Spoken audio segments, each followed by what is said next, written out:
All right, and let's get the closed captionings going. Hopefully those are appearing. Yes, okay. So we've got all those tech pieces. Welcome. We've got a panel here today on school food systems. And for the ease of getting through the presentation, we're just going to go in the order of the poster because my brain thought that that would be easy. Although, to be honest, I don't have the poster pulled up. I think, Elizabeth, you're first. Is that right? Okay, great. And so we'll do that. We will plan on 10 to 12-minute presentations per person. We've got folks from the Canadian side of the border and the US side of the border, and we have folks working in early care all the way up through post-secondary institutions. So we're looking forward to a real diversity of projects and things that people are working on.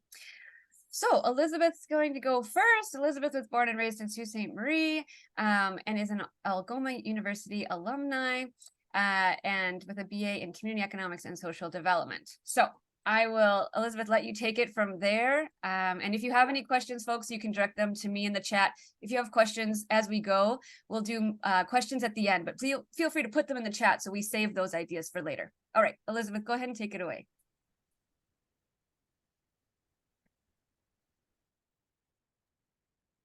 Hi, everyone. I am Elizabeth. I am from Boating or Sault Ste. Marie, Ontario, and I have been engaged in this work since 2012, a little before that, but I'll share. So yeah, my program is called Educational Gardening, Algoma specific. This is how I began. I was a very young mom, had 3 youngsters, wanted to grow some food in my house in a windowsill with recycled food containers, realized how much they were paying attention. And I was like, this is a tool. I want this tool to be used. So I wanted to share it and found myself with a lot of barriers in my way. So that's why I decided to get myself a GED and then take that GED and go to Algoma U and chat with my wonderful professors and ask them like, what path can I take here? And CESD or Community Economic Social Development was the path for me. So why food? I lived in poverty most of my life, so that was obviously essential to where I was coming from. As I was practicing and working with it, I learned that it crosses all learning styles. Doesn't matter how the person like learns things, if they're dirty and we're talking, they just seem to get it and it's beautiful. Horticulture is therapy, so that's obviously a goal I have in my future, but I often will take the kids who are being a little more rambunctious first and kind of get them dirty, have a little chat with them, and then they calm right down, and then we can kind of move through the rest of the class without issue. And essentially, everybody needs food. I live in Sault Ste. Marie, as I mentioned. There was a 20% childhood poverty rate when I started this program. I believe it's only gotten worse. So realistically, I just wanted to give a life skill to the next generation in the most efficient way possible. So this is where I come from. Everybody can do it, and it's a basic need. I do have a cute little fact there about how, 40% make less than 50K a year, and that's not accounting for inflation. But the gap for poverty is growing, and so I find that bringing these kind of programs into schools just kind of helps alleviate that just a little bit, especially for the school students. Again, starting where we are with what we have. I've been in a lot of rooms where people can get really, really technical about their gardening, and because of where I come from, coming out of generational poverty and having kids young, you just got to start where you are with what you have. There doesn't have to be a specific way, doesn't have to be a specific tool. I Dollarama soil, recycled food containers, some seeds, and we were off the ground running. And yeah, so I like to not complicate things when it comes to growing food. And I'm also creative. So if I go to a school and they're like, I don't have any recycled containers, but I have these buckets. Well, let's poke some holes in the buckets. Not a problem with me. So I had tried to reach all the avenues I can in my area. We are lucky enough to have a food bank farm here, which is, I think, the first in Canada. So as soon as I found him, partnered with him, told him what I do, it became this wonderful relationship. And I was able to take elementary school students, youth groups, all kinds of people out to the farm. We'd have a little tour, kind of see how things are growing on, walk the food forest where food started, and then we'd wander through their very adorably handmade greenhouses, and we'd identify some leaf patterns, and then we'd go to the fields and identify those same leaf patterns. So it was a really, really good way to help them understand food from all the levels. And they also got to plant like thousands of seeds to help the food bank farm. So it's just a heart spot for me. And it's barrier free. So one of my favorite stories about the food bank farm, oh, I'll go back to that. One of my favorite stories about the food bank farm is that in the groups we were bringing, some of the groups had nonverbal children. And at one point, we were wandering around doing our thing. It was having a good time. And then a teacher assistant looked at us and she had tears in her eyes. And I thought something was wrong. I was super scared. I'm like, oh, is everything okay? And she's like, he just said he wondered about what was growing in there. And I guess this child never spoke. So, like, all of a sudden, all of us are in tears with like super swelled hearts because we're seeing it in action. Like, not only am I like, yeah, food, but like the wonder and the curiosity is just so natural in these environments that that's one of the reasons I stayed, keep doing what I'm doing. So here's a cool little fact sheet. We have planted with more than 30 classes and daycares. I personally provide summer care for school garden spaces so they know who to come to. We've given away so many seed packages. The food bank farm will donate to us, and I mean like large garbage bags of extra seeds donated to us. And so I give them away to the schools I work with. Also, I do shout outs on my social media because food costs so much darn money that I just want to make sure everybody has access to a way. And yeah, I have so many plans to continue these efforts and to partner with people. I'm just so grateful that I get to do it, really. So yes, this is a photo of us at the food bank farm, outside classrooms for the win. Um, I've done a lot of my own research, especially while I was in university, and there's tons of studies, tons of scholarly articles, but my lived experience was my favorite. There's a reason why different cultures brought their children with them and did things on the land. There's a reason why to engage in the work is a far better tool than sitting down and reading something. It builds the connection and the relationship, not just with the people that are involved, but the people with the planet. And I'm all for that because I think that that's a central point. We all need to kind of get back to the planet. And if children need food to think and there's a bunch of school breakfast programs and lunch programs, then the rest of the community needs to eat, which is why I'll go educational gardening, hand seeds out to everyone, because we want this to be for everyone. And these are my teammates. So I'm the crazy lady with the tattoos. And this was actually 2 years ago. We were handing out seeds at a local pride event. And yeah, a lot of fun. But when I started, I was doing a lot of things alone. And I'm very stubborn. So I thought that that would be fine. And then I realized that if I just share my idea a little bit, people want to help me and they want to join in. And these two ladies have been like my supports. They've helped me not only get to where I got to go, but the a lady on the right, she actually will go into people's homes. She helps elderly folks garden. So we're trying to make sure that we're hitting all of the people who want the assistance and it's not just a school project, but just education in a general sense. And here's my favorite slide. So if you want to start growing, these are my tips. Start with your favorite things, things you eat regularly, leafy greens, beans, peas, herbs. I actually love growing large green and purple beans on my back deck because wandering folks will come by and steal them and they think they're getting away with something. And I'm like, yes, eat those beans. So I win. Buy organic produce and save the seeds. You know, I found out last year that we couldn't find any zucchini or pumpkin seeds anywhere. So what we ended up having to do was buy some organic produce and save those seeds so that we had some for next year. So I do recommend that, especially while everything is becoming really, really highly priced. If you're going to pay the expensive cost for the produce, you might as well get the best produce and save those seeds for another time. And yeah, realistically, oh, went too far. I wanted to touch base on that last point. Cheap soil, recycled food containers.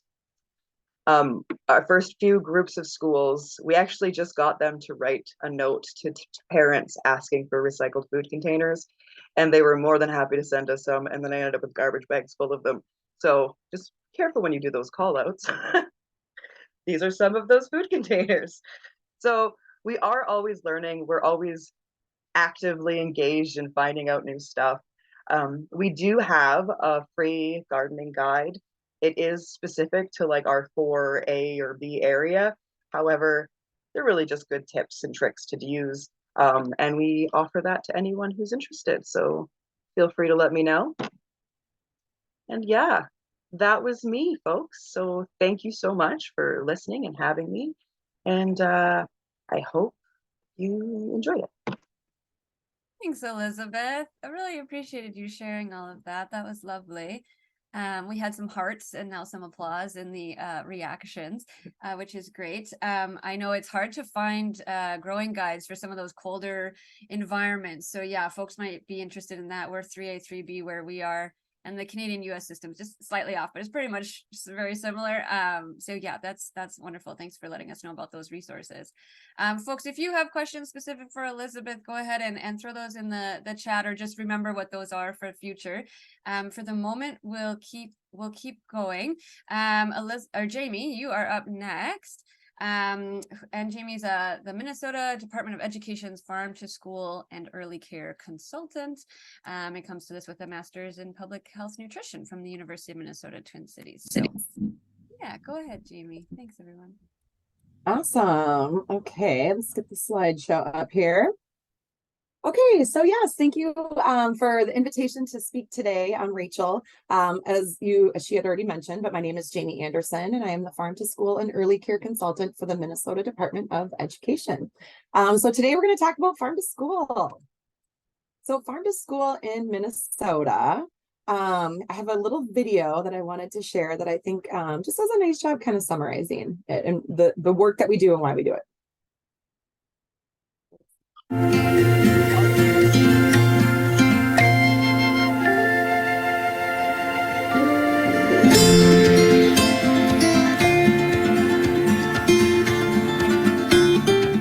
Across Minnesota, communities are working together to get more local food in schools. Farm to School brings fresh, nourishing food from local farms directly to schools. It teaches us about where our food comes from, and it brings learning to life in classrooms and school gardens. The benefits of Farm to School reach all of us, whether you're a student, a farmer, a teacher, food service professional, or a community member. Farm to School supports our local farmers and communities, and it helps students eat a variety of nutritious foods that keep us fueled for learning. Farm to School programs can look different at every school, but they share the same goals of highlighting local food and building connections between the cafeteria, classroom, and community. In school cafeterias, Farm to School brings fresh, local ingredients to our breakfasts and lunches.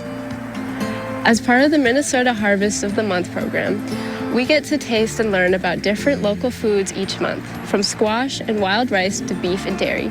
And on Minnesota Thursdays, we have meals made with all locally sourced foods. Each year in October, we celebrate Farm to School Month. One of our favorite ways to celebrate is by chomping into local apples for the Great Lakes Apple Crunch. Farm to School is about building connections to our food and connections to one another. Join us in supporting our schools and our local farms. Okay, so that kind of just summarizes a lot of the different initiatives that we do. And I'll kind of go more of the details of all of them. So the history of Farm to School in Minnesota. So in 2011, the Minnesota Farm to School Leadership Team was established. And basically, this was kind of a collaboration of various different state agencies. So the Minnesota Department of Education, the Minnesota Department of Agriculture, and the Minnesota Department of Health. We had nonprofit stakeholders, for-profit businesses, health insurance providers, different education agencies, kind of anybody who wanted to be at the table to talk about farm to school in our state and what it looks like currently and how we can move it forward. In 2013, we had the first funding was available through the Minnesota Department of Agriculture to support farm to school work for our school districts. So this first funding opportunity was allowed for schools to purchase equipment to further their capabilities and resources to actually process and use local produce items.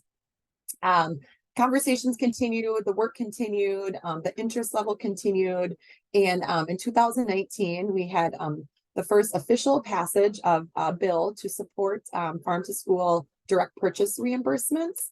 It was a grant opportunity. And there was also some dedicated staffing that was in that bill as well. So basically, this allowed for schools to apply for a competitive grant, to ask for money to be reimbursed for their local food purchases. So very, very exciting. Obviously, you can see we had been working on this project for a long time. So it was a big win for us in Minnesota. The initial award amount was actually implemented in 2020, was $292,470,000. And we've been able to ask for this money every year from our legislatures. And the current amount for fiscal year 24 that is available to disperse to schools is almost $1 million. So very exciting. We've really seen a lot of growth.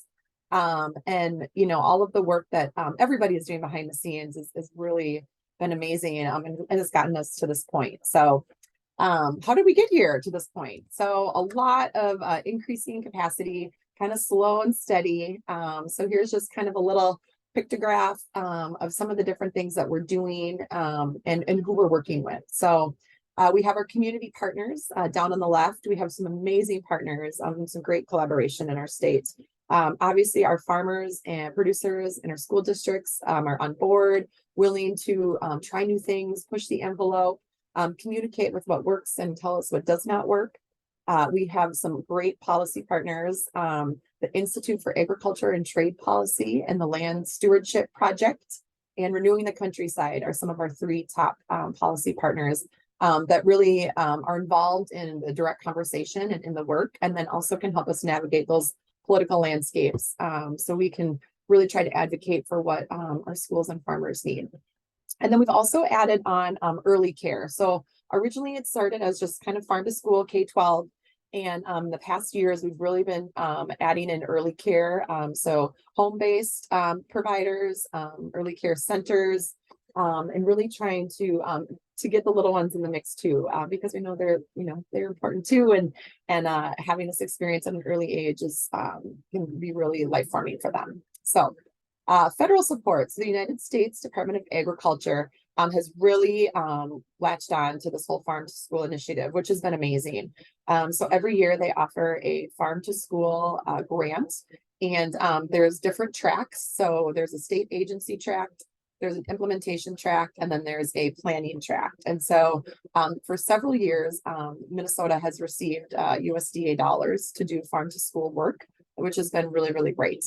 In 2022, they had an influx of money, and so they decided to allocate the money towards states, and it was a non-competitive process, and it was through their state formula fund grant opportunity. And basically this allowed for states to actually use money to use for staffing. So it actually funds my position. So really amazing that, they saw the value in the work that states were trying to do, but knew that they needed people to actually do the work. It wasn't just going to be done, automatically. So that was a really, really big win. The state formula funds are for 4 years. And then they also, with this kind of influx of money, had a new program where it was just a one-year program. It was called Local Foods for Schools. And again, it was funneled through the state departments, and then schools could apply for reimbursement funding for purchases for local foods. But the money was much, much more than what the state had been able to provide. So If the state was contributing, 750,000, USDA was contributing on top of that, $2 million. So it was a huge influx of money for our school districts. And that's currently what the fiscal year that they're operating on right now. State support. So talking about, state funding, grants, staffing capacity. So there's my position at the Minnesota Department of Education. And then we also have a full-time position at the Minnesota Department of Agriculture, who's basically my counterpart on the ag side. So this is, she just started in her role too. So this is kind of the first year where we've actually had full-time staffing positions at state agencies to do this work. We also had the free school meals for kids bill was passed. So this was active July 1st of this year. And basically districts that participate in the National School Lunch Program and School Breakfast Program all are eligible to receive one free breakfast and one free lunch every day. So this was a huge win. It's a big topic of conversation in our country and then, statewide too. So we're one of the first states to have adopted this policy. So pretty exciting for Minnesota. A lot of collaboration across state agencies, as I had mentioned before. And then some of the different programs and initiatives that have really just kind of blossomed. So Farm to School Month, Harvest of the Month, and we're going to be piloting a Farm to School Institute this summer. So I'll share a little bit more about all of those things. So basically, in a lot of our research and learning, we kept coming out with, there are these 3 areas of focus for Farm to School. So they call them the 3 C's, classroom, cafeteria, and community. And we had applied for USDA Farm to School grants to explore these 3 C's and try to create a program that would bring it to reality for our schools. Hence the Minnesota Harvest of the Month program. So in 2020, they received a 3-year grant to create a Harvest of the Month program and then do a pilot year with, I think there was 12 different districts, rural, urban, small, large, so a variety of districts. And then we had an implementation year. So we just wrapped up the implementation year and Harvest of the Month is still going strong. Again, it was a statewide collaboration with all the different agencies that you see there. The University of Minnesota Extension Program has been a really great partner for us as well. And then Minnesota Agriculture in the Classroom, which is kind of a division of the Minnesota Department of Ag. 2 more minutes, Jamie. Oh gosh, okay, I'm gonna go faster. Okay, Thanks so much. I know. Okay, so Harvest of the Month, you can see some of the goals that we have listed, but basically it's a marketing program. So we selected 15 different food items. You can see them on display here, and districts can, they can, like if September is, tomatoes, let's say, they could serve tomatoes in September, or they could do something different. So they don't have to serve each food in every month. It's just an opportunity to highlight local food items that are more indigenous to Minnesota. So you can see on the slide a lot of the different marketing materials that were created. So it's very turnkey for schools to use. And, we all know that they don't have a lot of extra time to do these kinds of things, or maybe the capacity or skill set. So really trying to make it easy for them and looks very professional and fun for kids. October is Farm to School Month in the United States and in Minnesota. So here are the some of the different programs that we run during Farm to School Month. Here's some pictures from this year's celebration. So Governor Walz made a governor's proclamation that October was Farm to School and Early Care Month. We have a little kiddo down below chomping into an apple as part of the Great Apple Crunch. We had corn husking relays at one of our schools. We had an event on Halloween, so you can see Snow White and Prince Charming are showing off some of the equipment that they purchased with their Farm to School funding. And we actually had our Lieutenant Governor, Peggy Flanagan, was able to attend that event, as well as the Commissioner of Agriculture and Commissioner of Education, and then some representatives from the USDA regional office. So we were really excited about that event. Then you can see a little peanut with her apple slice and a tray of a Minnesota Thursday meal. This was a Spotlight School District, Hutchinson Public Schools. I'm just going to cruise through, but they're kind of one of our Farm to School champions and had a really nice article written about them. So I'll drop a bunch of the links I was going to share in the chat so people can look at it later. Okay, future of Farm to School. So looking at making sure we're making connections with our farmers and schools. As I had hinted at earlier, we're going to be piloting a Farm to School Institute starting in June and running through school year 23-24. And then we received another USDA Farm to School grant to create a Minnesota Farm to Kids strategic plan.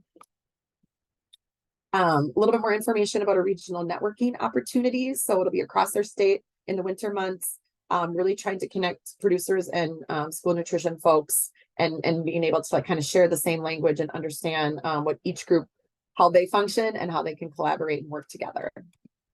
The Minnesota Farm to School Institute, it's a year-long pilot program. It's modeled after Vermont's Northeast Farm to School Institute. So we were one of the adapter states.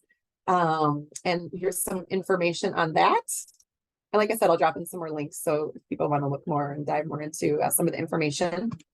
And then the strategic plan, I think, which is really going to drive a lot of our work. So really trying, we're working with a consulting group and really trying to build a unified strategic approach with our farm to school and early care work. And so we have all of the different partners at the table and we're all moving forward in the same direction instead of everybody working in their own silos.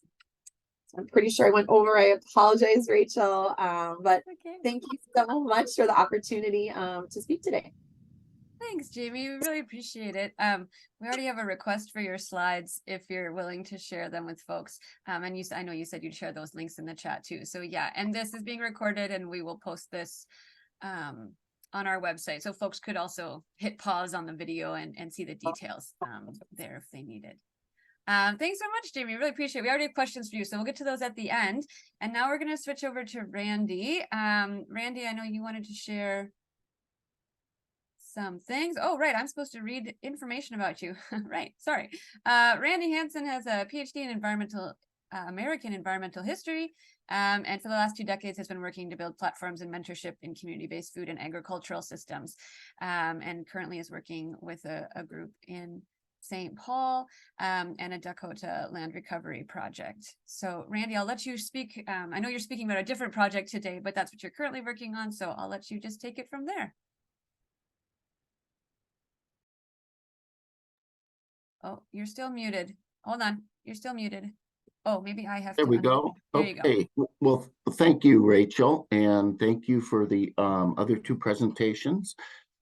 What I wanted to talk about today was at a sort of university context, dining systems, which are similar and different from some of the farm to school, K through 12 systems and so forth. And I've been very much involved in the sort of local, regional, and statewide food systems movement over the past years. And, I've been really interested in how we leverage institutions to be leaders in this work. And I've did 2 institutional farms, the one I'm talking about today at the University of Minnesota Duluth, and a 2-acre urban farm at Lake Superior College. And I want to talk, like I said today, about my work with the University of Minnesota Duluth with founding the Land Lab, which was a campus farm whose core mission revolved around producing 30 tons of produce annually that would be used within the dining services to feed students, and then the farm itself being an educational platform both for students and the community. And maybe think about some of the lessons learned in that project. But I wanted to introduce this with a short little video overview of the Land Lab project, which I'm going to do here. I'm sorry, let's see. Can you hear? No, so Randy, go ahead and stop sharing. Yep. And then when you reshare, when that window pops up in the bottom left corner, there's a share sound checkbox. My apologies. All good. Even with the rehearsal, I flubbed it. Rachel. It's all good. Perfect.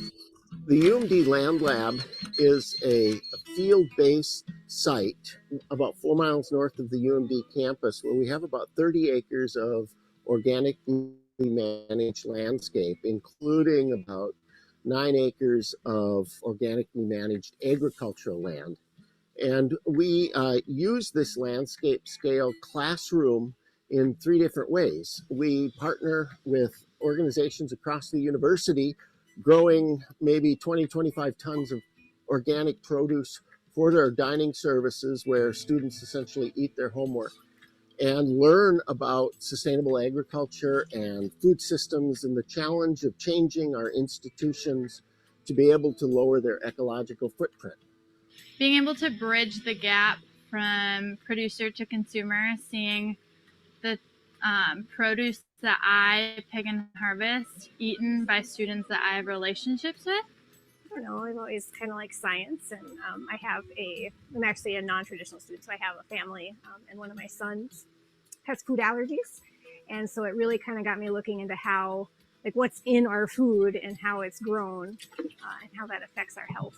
A lot of school environments are somewhat sterile. I mean, you're sitting in a classroom and a teacher's kind of just talking at you in a sense, and to have a place to actually go that can connect what you're learning in the classroom to something that's actually like a live and functioning entity like the farm here, it's invaluable, I think. It leads you to ask a lot more questions because there's a lot more things going on, and it allows you to make a lot more connections.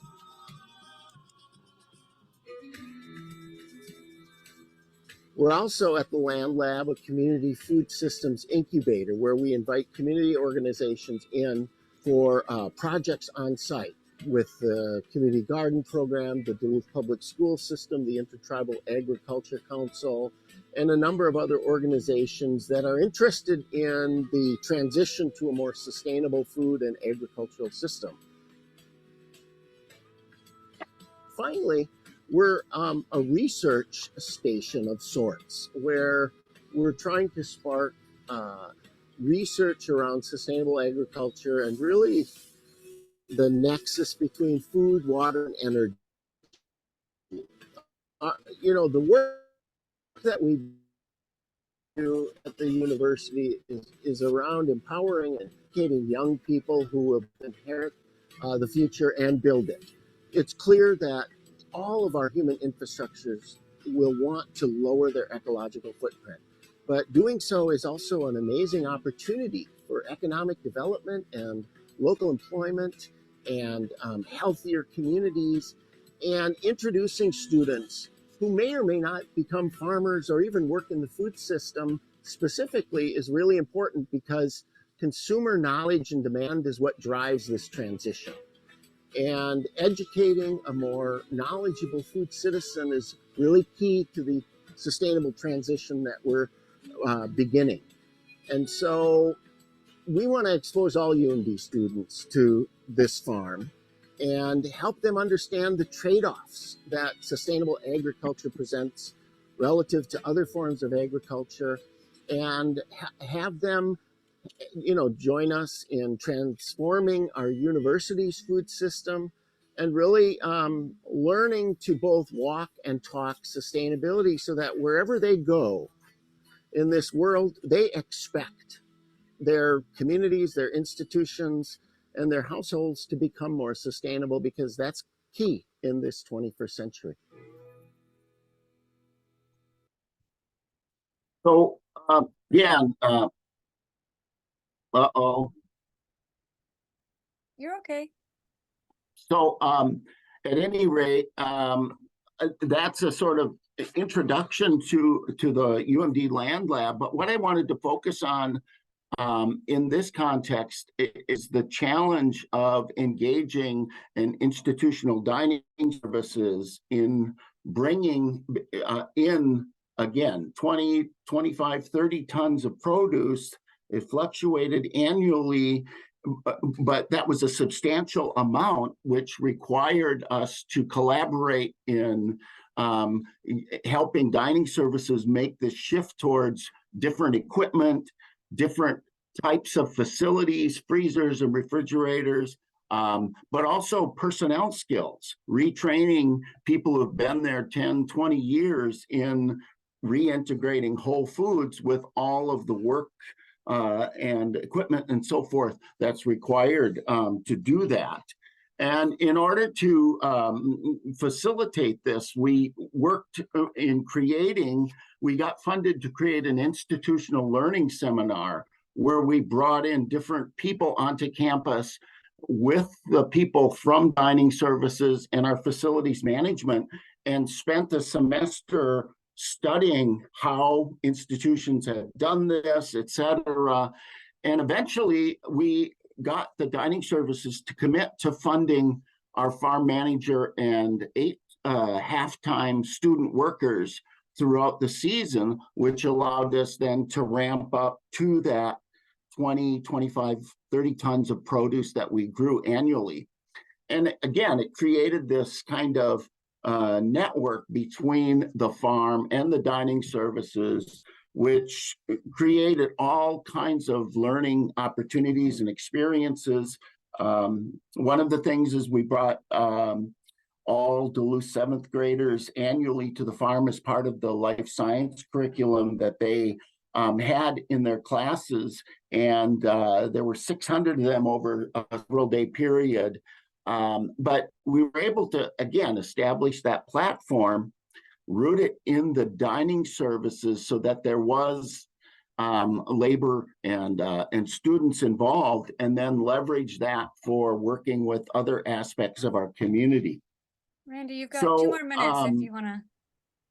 Okay, yeah, and so I just wanted to say that it leads me to reflect on the challenges of working in institutions that have many competing interests, and that many of the leaders, the top people, got there because they understand how to replicate the existing institution. And it becomes a challenge to sustain these sort of projects that deviate from that so-called industrially efficient model in ways that, again, can be sustained over time. And I'm so happy that, that the federal and state levels are funding this at K-12, because that certainly can be a key factor in bringing it forward. But we need to also pay attention indeed to the facilities on campuses and the skill sets of the personnel. And with that, I will turn it over. Thank you. Thank you so much, Randy. I always hesitate to interrupt your train of thought when we're chatting. Thanks for sharing about that. And you had a UMD alumni there in the chat. Cece was saying that participating in the UMD Land Lab has really influenced them. So that's awesome. Okay, and with that, we'll turn it over to Rand. Joining us from the University of Ottawa, Rand is working on a PhD and in the process of editing a book on the decolonization of academia. So go ahead. So thank you for having me. I appreciate it. So what yes, I mean, I think that's enough for introduction for me. I don't need a lot more. But so, I was taking a few notes, and when Elizabeth was speaking, there were a lot of barriers and stuff that I came across before I am where I am today. And I kind of got lucky this semester when OPIR, which is the Ontario Public Interest Research Group, decided to work with me on this pilot project called Lunch and Conversation this semester. And it's a hit. I'm happy, I'm proud, I'm humbled to say that, the conversations are already on there to replicate next semester, but doubling. So we're going to have one at lunch and conversation and one dinner and conversation. I don't have a slide, but I don't know if I can show you maybe I could show some pictures from what I have. But what this program does, so I started off this year, and the first session was around September 24th, which was around Orange Shirt Day in Canada. And what we did was we did a tribute via food to the Indigenous population. So we had the three sisters, the beans, corn, and squash on the menu. What this program does is we cook together. There's a theoretical part where we speak, but there's a practical part where we cook together, we eat together, and then it is not I am not lecturing the students. I don't teach that way. I am facilitating a learning process. But the students are also given an opportunity to lead. So it's very intercultural. And one of the, like, what I do is I say this program really is about nurturing and naturing one meal at a time. And we have, you know, I'm going to be flipping back and forth a bunch of different subjects, but we have so much wars and stuff happening. I don't know if you guys know what is Diwali. It's the Hindu Festival of Lights. It was last week. And amazingly, at this program, when we celebrated Diwali, there was a Muslim student who was leading the cooking and who was also giving the talk on what is Diwali. So the program is not about blowing up bridges. It's about building bridges. It's where the students become hermeneutical pedagogues, where they learn off each other, through each other, by food. I think, Elizabeth, you also spoke about, you know, a skill. And this is a life transferable skill, because one of the first things that the students get in, I asked them, I put a knife on the counter and I said, can you pass me the knife, please? And I immediately know, if there's this person, if they hold it by this and give me the handle, I know I'm good. But if they say, here's the knife and you're holding the blade in here, you know, it's like, no, put it down, please, stop. This is how we do it. So it's a life transferable skills. But we're learning about culture, we're learning about ethnicity, we're learning about breaking barriers as we break bread. We're cultivating meals, we're cultivating relationships, we're building a human support system. I cannot take responsibility for it, because I asked the students last week, I said, there's one thing I need to know. When Oprah reached out to me and says, would you like to continue the program next year? I said, I can answer that next week. And when I went to the session, you know, I asked, I need to ask you guys, there is some funding for me to run this program, but is this program making a difference in your life? And if it is not, then I don't need, I mean, yeah, I need money, but I don't need to be doing this. If it is making a difference in your life, then I will pledge to be here. If I'm going to be doing it next year, I'm going to have 16-hour days. I live in Montreal. This is in Ottawa. I drive back and forth. So, and again, we get back down to the academic and the lived experiences. So academia, there's a ton of work of food insecurity. I don't use food insecurity. I use food poverty. Food insecurity, and you know, I go into the kitchen and I want steak and fries, but I don't have a steak, but I have food in my fridge and I have food in the cupboard. Food poverty is when I open that fridge or I open the cupboard and it's staring back at me, it's empty. That's where my research is, and that's the lived experiences that I work with. So the students in this program, they're doing a CSL, which is a community service learning part. And they've asked me to do it next year. And I said, on the condition that the students are committed. And so then they asked, well, would you do it if a student comes in and say, you know, I'm hungry and I want a meal? And I said, yeah, but you see, I'm not running a soup kitchen, right? And this is not, if I do that, then I'm giving someone a fish. The program I am running, I am teaching someone how to fish. That's where we have the life transferable skills. That's where you're learning about, how do I do this? How do I not do that? This is what the value, the morals, and the ethics are in this program that I'm running. So how much time do I have? I didn't check the timer. Oh, you're good. You've got another 4 minutes if you'd like. Okay, super.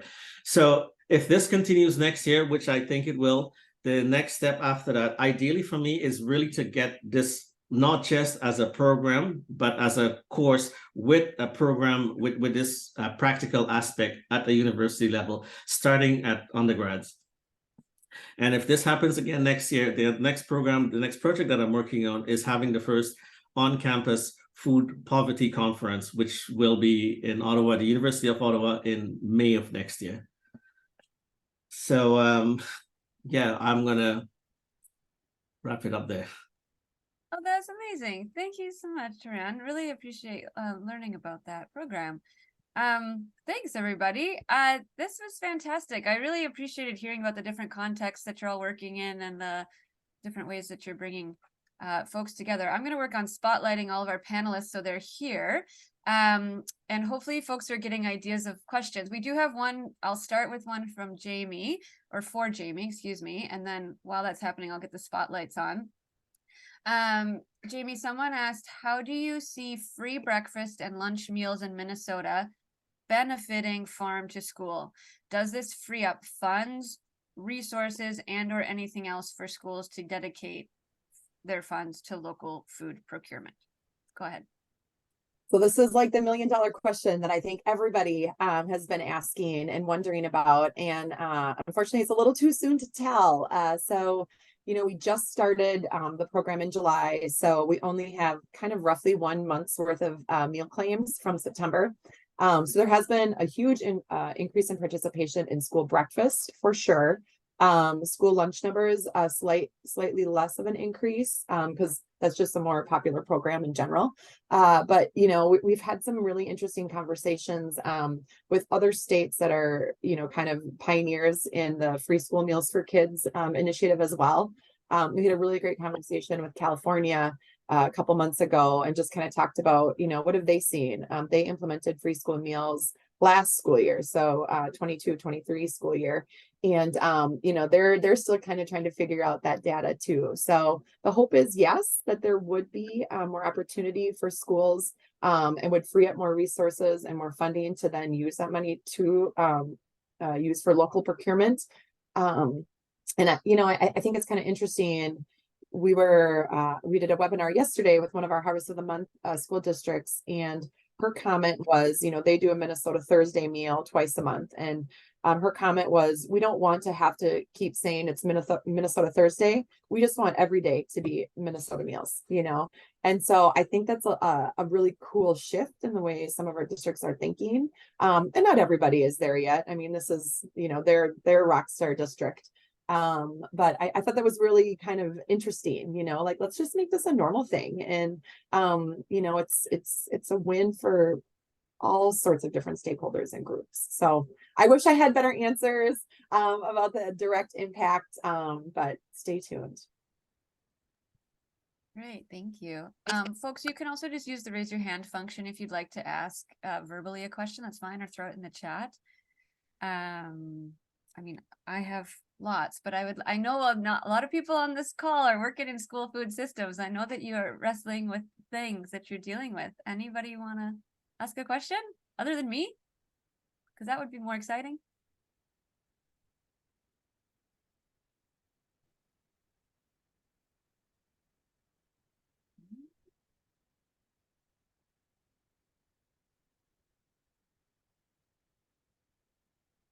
All right, all right, all right. Well, if you think of them, throw them in the chat or raise your hand. That sounds good. Elizabeth, I'm wondering if you could expand on how people sort of reach out to you. Like, are you working with the same school repeatedly or different schools, or how are people learning about you and then reaching out? Or like, sort of how is that developing over time to build up the spread of your program across different schools? Yeah, so I will say this, I'll preface with the fact that this is a volunteer free project that I just do. So I have been, for earlier years when I just started out at university in 2012, I was just kind of going into schools with a little package I prepared and some ideas and kind of offering it to them. A couple classrooms were interested, so we started there. But as I kind of continue to go on, and Nairn Campbell knows that I am very stubborn, so I don't like taking no for an answer. And the more and more I did it, and the more outreach I did, I started getting my friends to kind of, hey, well, I'm gonna go talk to my kid's school. And so it just kind of naturally word of mouth flew. And then in the last, I want to say, well, since 2015, I've been twice a year at least in the media locally, just sharing what I'm doing, or, you know, putting that hand out to educators, because again, I also do daycares as well as the elementary schools. We've done some high schools, but I find, especially locally, high school students will do whatever you tell them to, as long as they're getting money or a credit for it. So I try to like stick with the littles who physically, mentally can't sit down and sit still. So that's where my focus was. And yeah, no, we have, I think, so I have a Catholic school who I've been working with since 2015. They've called us back every year. They actually want to start an offsite program. So I think it'll end up being for the whole Catholic board eventually. That's coming up this spring. And then I do have like a couple daycares who call me every year. I have one of the local schools who has a beautiful garden. In fact, I love it because when I showed up there the first time, the teacher who called me was wearing a dress and pumps, and she was shoveling the rest of the soil into the box. And I was like, you are my people, because I often do the same. So yeah, I hope that answered that. Great. Yeah, you did. Thank you so much. We have a question that I think could go to any of you. So I'll just pitch it out here.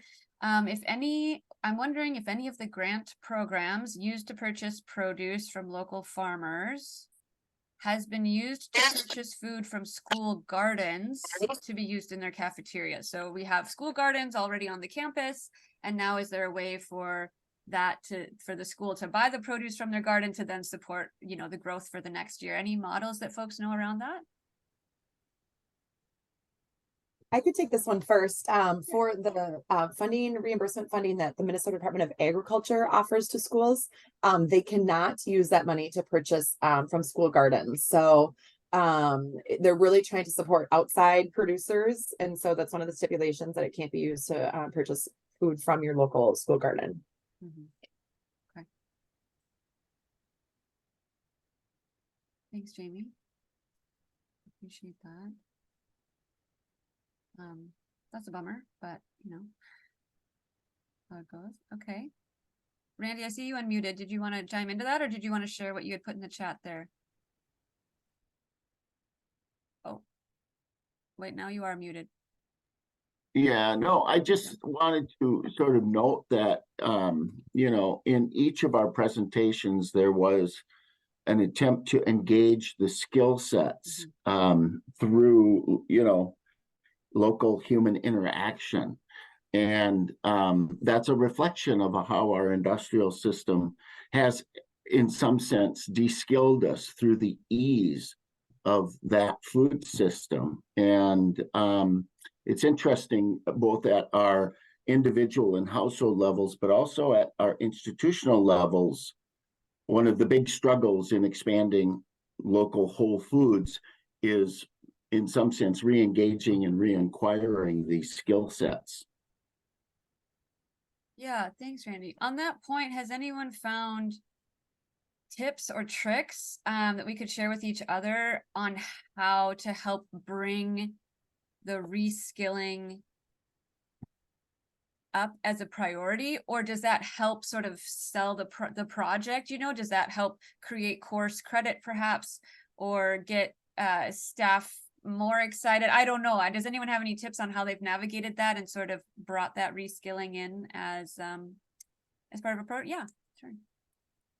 So one of the things that I would like to see, and I mean, looking at farm, from Randy's presentation to Elizabeth's presentation, to even what Jamie's doing, at an administrative, it's the students in my program right now, they have a CSL. I would love to see that CSL extend to the farm, where the students can actually go to the farm and work on not work, because I don't necessarily believe in volunteerism. Sometimes it's more than the slavery, but getting a credit for doing something, it's way more valuable than just volunteering. There's no, I mean, if I go to volunteer, if I show up, I show up. If I don't show up, it's not the end of the world. Nothing matters, nothing changes. But when you have a CSL part of it, it means that you have a commitment. Every session, all the students in my program, they have to write a mini reflection, maximum 500 words. And as every week as they go on, you see how they grow, you see how they expand, you see, thanks, Rachel. You see, I see how they're building self-esteem and confidence. One of the first things is that when they get in, I said, listen, I'm not, you're in charge. I'm just, you tell me what to do as anybody else, but you have to keep your eyes and your ears open for everything and everyone coming in. what's the first thing you do? And you have to direct them, go wash your hands. You know, something as simple as that. I think these things puts not a burden, but puts a certain responsibility on the students as they grow. The book I'm editing is it's a interdisciplinary approach to decolonizing academia. And I think it fits really well into what Randy is talking about. He said, you know, we're molded into this thought that there is blinders on and we can't see outside of it. So how do you approach it? How do you get out of it? And these ways, these artistic and creative ways where people are getting hands-on and really learning, relearning what life is, I think is how we're gonna start the process of changing the next future, the generation. Thank you. Any responses, panelists? Anyone else want to have a final thought before we close out?